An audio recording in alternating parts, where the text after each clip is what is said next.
गांव के पास बहने वाली नदी को लोग खौफनाक नदी के नाम से जानते थे। इस नदी के बारे में एक भयानक कहानी मशहूर थी।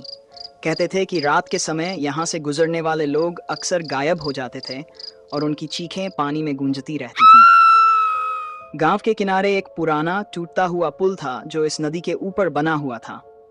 बूढ़े लोग कहते थे कि वर्षों पहले इस पुल पर एक भयंकर दुर्घटना हुई थी जिसमें कई लोगों की मौत हो गई थी।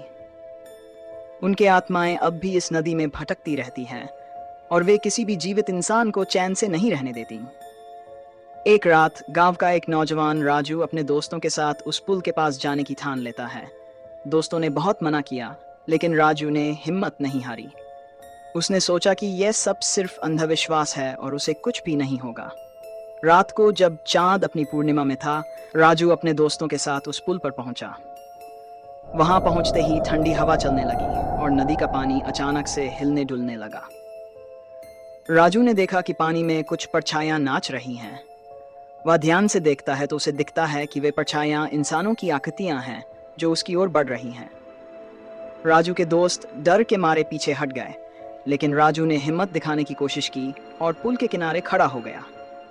तभी एक भयानक चीख सुनाई दी और पानी से एक सफेद आकृति बाहर निकली।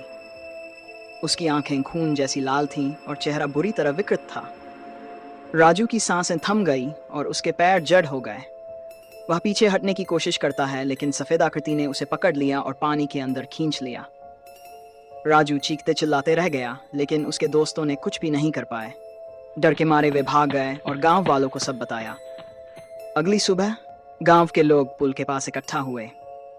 उन्होंने देखा कि राजू का शरीर नदी के किनारे पड़ा था। उसकी आंखें खुली और चेहरे पर भयानक डर के भाव थे। गांव वालों ने समझ लिया कि खौफनाक नदी का रहस्य कभी सुलझ नहीं पाएगा। उस दिन के बाद कोई भी उस नदी के पास जाने की हिम्मत नहीं करता। रात के समय वे अब भी उस नदी से चीखों की आवाजें सुनते हैं, जो उन्हें याद दिलाती हैं कि खौफनाक नदी का रहस्य कभी नहीं मिट सकता। अगर आपको ये कहानी पसंद आई हो तो कृपया वीडियो को लाइक करें, अपने विचार कमेंट में साझा करें और हमारे चैनल को सब्सक्राइब करना न भूलें।